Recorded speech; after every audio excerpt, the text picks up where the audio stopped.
achieve success at a very early into your career, attaining awards very quickly, do you find that gives you drive further into your career, or do you feel less pressure to succeed? No, I think it helped me. It drove me. I was nominated for an Oscar I was a kid.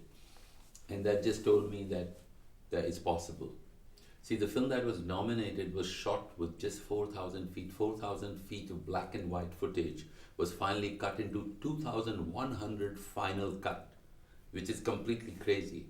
And that film got nominated, which told me at a very young age that anything is possible. And because of that, I think I've done things like gone ahead and made films like Broken Horses at a stage where there was, because I believe it's possible. Did you always imagine Broken Horses as a movie you'd take to Hollywood? Yeah, clearly. No, I was very clear about that. For me, this was the big challenge for me, that we can do Bollywood. As you know, my last film, PK, is probably the biggest success ever from India, or 3 Idiots, or whatever I've done there. But this was the challenge was really now to conquer new worlds. It's like Steven Spielberg going to Mars and telling the Martians, you know what, I'm Steven. I'm from planet Earth. I can make a movie. Yeah, it was like that, really. Hollywood obviously renowned for having movies made there, but were there any challenges you weren't expecting? See, I expected everything. When I started, there were huge prejudices which I expected, because they thought, this guy from Bollywood, what does he know about Hollywood? And they do song and dance. And I was pretty prepared to face those prejudices, and I did face them. But I think the great thing about Hollywood is that when they see talent, and they immediately respect talent. It must have been phenomenal. I assume you had so much confidence in the film, you sat down these phenomenal directors and made them watch the movie. What did it feel like getting this massive feedback? It was amazing, particularly James Cameron. Alfonso Cuarón is somebody I've known for a while, and Alfonso is like a friend. But James Cameron, I was completely bolt out of the blue.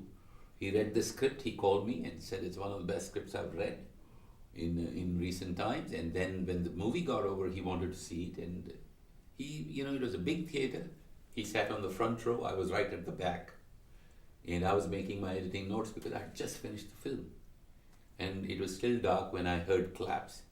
And I didn't know whether he was walking or he was, I thought maybe he'll just come to me and say, so Bollywood comes to Hollywood, this piece of But he was actually clapping, and he just gave me a hug and said great things about it. And I couldn't believe it.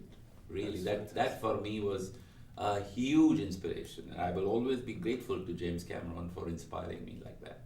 That's great. How similar is Broken Horses in the final cut to the original film you had in mind? No, in mind, or to the original film in Hindi? In my head? In your head? Oh no, absolutely what is in my head. See? There is only one scene where I think I messed. It's a brief scene where this guy Jacob is in a projection room, and his gun is he's holding his gun like this, and I think I messed up as a director, and his gun should have been down. This is one mistake I have made in the film, and you're the first one I'm admitting it to, because nobody asked me. This is one thing which is not okay for me. But apart from that one mistake, I think everything else is exactly the way I wanted it. This is why God made director's cuts. Why should people go and see Broken Horses? For two reasons, in my opinion. First, it'll bring them closer to their family and to their brothers if they have siblings. And second, I think the most people, particularly from South Asia and elsewhere in the world, would feel very proud, would feel very inspired that it can be done. And if I can do it, anybody can do it. I think these two reasons are good enough reasons to go and see Broken Horses.